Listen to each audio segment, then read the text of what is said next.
Hi Reddit. I'm 34 and until recently, I thought I had the kind of marriage people envied. My husband, Mark, is 36. We've been together for almost a decade, married for 7 years. We don't have kids yet, but we've been planning to try next year. Or, we were planning. Mark's an engineer. I'm a freelance copywriter, which means I mostly work from home. He works at a firm about an hour away, but he's always been reliable, early to bed, early to rise, very scheduled. It's honestly one of the things I loved about him. Every month, Mark would take a 4-day trip for worksite inspections in a neighboring state. It wasn't out of character. His firm handles infrastructure projects across state lines. He'd pack his duffel, kiss me goodbye, and be back like clockwork. I never questioned it. Ever. The trips were usually mid-month. And because I worked from home, I used those few days to binge shows, eat takeout, and enjoy my space. It became routine. Comforting, even. Until last month, when everything began to unravel, because of a misdirected Uber Eats order. Yeah. It started with noodles. So, during Mark's latest work trip, I decided to treat myself to some pad thai. I ordered from my usual spot, but forgot to update the delivery address after visiting my friend the day before. It defaulted to her place across town. Annoyed, I called the driver and asked if he could cancel. He said no, he'd already handed it off. But then he said something weird. No worries, the guy who answered seemed to be expecting food anyway. Said thanks and took the bag. I blinked. Wait, a guy took it? What did he look like? Older dude, mid-30s, beard, green hoodie? He looked like the name on the order. Green hoodie. That was Mark's hoodie. The one he always traveled in. At first, I thought it had to be a coincidence. Maybe she had a roommate? Maybe someone else fit that vague description? But it stuck with me. Later that night, I texted my friend, the one whose place I accidentally sent the food to. Asked if she'd gotten a surprise meal. She said no. She hadn't been home. I didn't sleep that night. Something didn't sit right. And when I looked back at my past Uber Eats orders, I realized something. Every time I'd ordered food during his trips, I always used the default address from last time. What if this had happened before? So I did something I probably shouldn't have done. I logged into our shared phone plan. I'd never checked it before, not because I didn't have access, but because I never needed to. But that night, I needed answers. And what I found made my stomach twist.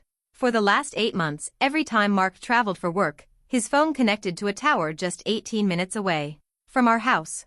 I stared at the phone records like I'd just discovered a second language. Every monthly trip, every inspection out of state, his phone never pinged outside our city. Not once. I even cross-checked the dates. And yep, on the days he was supposed to be hours away, he was still here. That should have been the end of it, right? The smoking gun. But I couldn't stop there. I had questions. Where was he actually going? Who was he actually with? So the next day, I called his office. I've never done that before, which I realize now was by design. Mark always said they were super corporate and didn't like spouses calling directly. But I didn't care. The receptionist was nice, though confused. I asked if Mark was at the site this week, claimed I needed to relay a message. She said, "Site? Oh, he's off. He took vacation days for the rest of the week." I hung up. My hands were shaking. He wasn't out of town. He wasn't at work. He was off. And he hadn't said a word. That's when something flipped in me. I opened our home security app, the one he installed and mostly managed. I rarely checked it, but I remembered it had motion alerts. I clicked through the archive. There he was.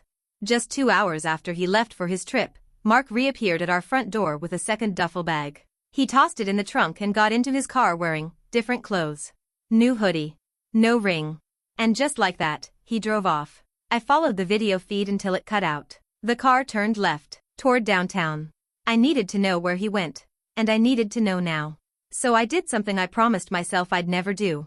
I called my cousin. The one who used to work private security. My cousin Ray isn't exactly subtle. He's the type who wears black even to barbecues and still speaks in cop talk, even though he quit that life years ago. But if you need someone followed discreetly, he's your guy. When I called him, I didn't even have to explain much. Just said, "It's about Mark. Something's not right." He showed up that evening with a burner phone and a shrug. "This'll be ugly," he warned. "You sure you want the full picture?" I was. We worked quickly. I gave him Mark's plate number, the model of his car, and what I knew about his movements. Ray was almost too efficient. Within an hour, he set up GPS tracking using a magnetic tracker he just had. Don't ask. He found the car the next morning, parked outside a small apartment complex downtown. He stayed staked out for hours, texting me updates. Around 9:30 a.m., Mark came out of the building with a woman. A tall brunette in yoga pants and a faded college sweatshirt. She looked casual. Comfortable. Like this was normal. Ray didn't follow them yet. He wanted photos first, so he waited until they got back. And when they did, he got the shot. Mark, her, kissing in the hallway before unlocking the door together. That was all I needed. I didn't cry. Not right then. I just sat at my desk, numb, while my laptop screen slowly dimmed from inactivity. Mark didn't just cheat. He had a whole setup. An apartment. A woman. A second life. And the worst part? That apartment, it was less than 30 minutes from me. From our home. He never even left town. That night, Mark called like everything was normal. Said the site inspection was going well, the weather was cold, and the team was behind schedule because of equipment issues. I stared at the photo Ray had sent me while he talked. Mark, mid-laugh, mid-kiss, with a woman I'd never seen before. I asked him what he had for dinner. Just grabbed something quick from a diner nearby, he said. Nothing special. Funny. The photo said otherwise. They were carrying Thai takeout from a place downtown I knew well. I played dumb. Sounds boring, I said. You always eat better when you're home. He chuckled. Miss your cooking already. I almost threw my phone across the room. That night, I didn't sleep. I kept opening the photo, zooming in. She was pretty. Not intimidatingly so, but safe-looking. Maybe that was the appeal. She wasn't flashy. She looked like someone's gym buddy. Someone's Sunday morning routine. I wasn't angry yet. Just sick. I wanted to know everything, all of it. And I didn't want to confront him blind. The next morning, I left the house early and drove to the apartment myself. Ray had given me the address, warned me to be careful. But I needed to see it for myself. I parked down the street. Waited. And when I saw Mark's car pull in, my hands started shaking so hard I had to grip the wheel just to steady myself. I waited 5 minutes. Then got out of the car. I walked up to the apartment. And knocked. I wasn't sure what I expected. Him. Her. Maybe both. But when the door opened, it wasn't either of them. It was a kid. A little girl, maybe 4 years old. She looked up at me, clutching a stuffed bear, and said something I will never forget. Are you Daddy's friend? I just stood there. Frozen. She couldn't have been older than 4. Hair in 2 messy pigtails, feet bare, big brown eyes staring at me like I was supposed to say something, like I belonged there. My mouth went dry. Before I could respond, a woman's voice called out from inside the apartment. Sweetie, who's at the door? Then she appeared. The woman from Ray's photo. She froze when she saw me. Her smile dropped like a curtain. It was immediate recognition. Not confusion. Recognition. That's when I knew, she knew about me. I took a step back, heart pounding. I'm here for Mark, I said. My voice cracked. He didn't mention me? Her jaw clenched. She glanced at the little girl, then gently nudged her inside. Go watch cartoons, baby. Close the door, okay? The girl disappeared into the apartment, and the woman stepped outside, pulling the door shut behind her. She didn't look angry. She looked tired. Then she said, You're his wife, aren't you? I didn't answer. I didn't need to. She exhaled hard, like she'd been bracing for this moment. I told him this would happen eventually. We stared at each other in silence, 2 strangers standing in the aftermath of the same explosion. One of us just didn't know the bomb had gone off yet. Then she dropped the next bomb. She's his daughter. Her name's Ivy. I blinked. No. No way. I whispered, What? He's her father, she said, calmly. We've been seeing each other for almost 5 years. She was a surprise, but he's been in her life since the beginning. 5 years. We'd been married 7. I stumbled back from the porch, dizzy. The woman didn't follow me. She just watched. Like she understood. Like she'd already gone through this part, years ago. I don't remember getting in my car. I don't remember driving home. All I remember is sitting in the driveway an hour later, staring at our front door, wondering how I'd missed it all. How did I become the other woman in my own marriage? I sat in the driveway for nearly 2 hours. I didn't cry. I didn't scream. I just stared at our front door like it didn't belong to me anymore. Inside that house were 7 years of birthdays, holidays, dinners, movie nights. And every bit of it now felt like a performance I didn't know I was in. When I finally went inside, everything was exactly where I'd left it. His coffee mug in the sink. The half-read book on the couch. His stupid flannel jacket hanging by the door. I should have trashed the place. I should have screamed. But I didn't. Instead, I made dinner. Yeah, I know how that sounds. But it's like my body couldn't accept what I knew yet. It just defaulted to routine. I made spaghetti. His favorite. My hands moved on autopilot. Then I sat down and wrote him a letter. Not because I was being noble. Not because I wanted to give him closure. I wanted him to read the betrayal the way I had to live it. Slowly. Moment by moment.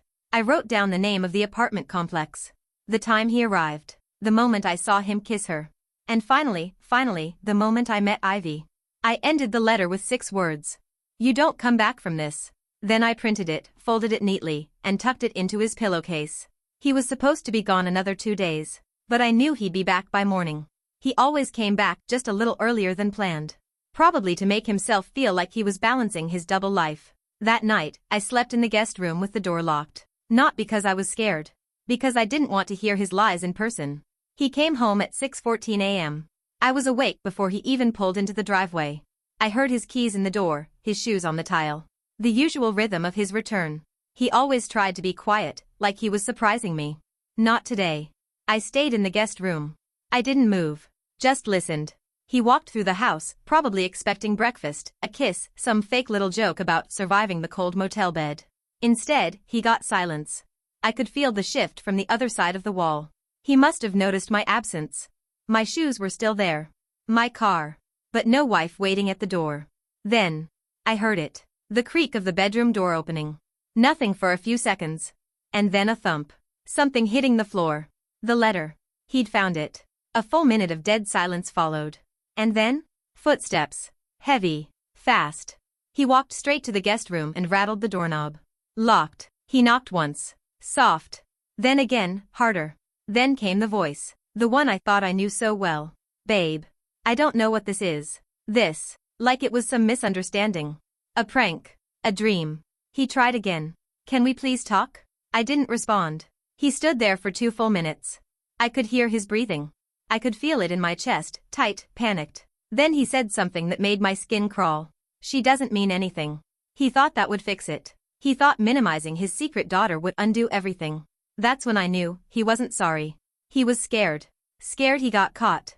Scared of losing the life I had built around him. But remorse? Not even close. I waited another minute. Then I opened the door. I looked him in the eye. And asked one question. How many other lives are you living, Mark? When I asked him that question, how many other lives are you living, he just stood there. Blinking. Mouth open. Caught. He looked like a man who'd rehearsed apologies, but never prepared for that one. Eventually, he said the dumbest thing he possibly could. It's not what you think. I laughed. Out loud. Bitter and sharp. Oh. So that woman you kiss on Thursdays and the daughter you tuck in at night, what are they, part of some therapy roleplay? He tried to step forward, but I held my ground. I didn't mean for it to happen, he said. It was just complicated. At first, I just helped her out after she got pregnant. It wasn't serious. But you kept going back, I said. Month after month, for years. You bought an apartment. You played house. You let a child call you dad. His silence told me everything. And then he flipped the switch. Tried to manipulate. I only stayed because I didn't want her to raise Ivy alone. She wasn't supposed to keep the baby. I couldn't just abandon them. I stared at him. But you could abandon me? He had the audacity to look offended. That's not fair. Not fair. Like I was scolding him for forgetting to take out the trash. I told him I'd already spoken to her. That I'd seen Ivy. That I knew everything. And the moment I said her name, Ivy, his face changed. Pale. Gutted. She wasn't supposed to meet you, he muttered. I said, yeah. Well, she opened the door. She thought I was one of your friends. He whispered, I can fix this. And that's when I finally felt something. Not grief. Not rage. Pity. Because I was looking at a man who didn't understand that the moment he let that little girl call him daddy, the second life stopped being a mistake. It became a choice. One I was never part of. He kept talking. Said we could go to counseling. That he could end it with her. That he'd figure out the apartment, the money, everything. He even tried to spin it like he was doing the right thing, raising Ivy, keeping her out of foster care, protecting her mother from poverty. But all I heard was noise. Because no amount of backpedaling could erase what I'd seen on that doorstep. A child. An entire life that had been growing in the shadow of mine. He begged. Pleaded. Said he'd never meant to hurt me. That he still loved me. That none of it meant anything. And then he made one final mistake. He reached for my hand. I stepped back. And said, you didn't just cheat on me. You built a life without me. He finally stopped talking. I told him the divorce papers were already printed, and he would not be getting the house. He started to protest, but I cut him off. I already spoke to a lawyer. You used marital income to rent a secret apartment and support another family. That's not just betrayal, Mark, it's fraud. That shut him up real fast. He packed a bag that afternoon and left. I didn't slam doors. I didn't scream. I just watched him go. And when he was gone, I sat on the floor and cried for the girl I used to be, the one who believed in him. But only for a little while. Because I realized something. He may have been living 2 lives, but now? I get to live one, without lies, without secrets, without waking up wondering what part of my life was real. He lost everything. And me? I gained freedom. Update, 1 month later. He's been texting, calling, sending letters, saying he's cut ties with the other woman, that he wants a fresh start. But it's over. He doesn't know this yet, but I've listed the house. I'm taking the equity and moving cross-country to start over. Somewhere he's never touched. Somewhere his shadow doesn't stretch. I'm not broken. I'm rebuilding. 1 brick of truth at a time. Thanks, Reddit, for listening. I never expected noodles to ruin my marriage, but I'm glad they did.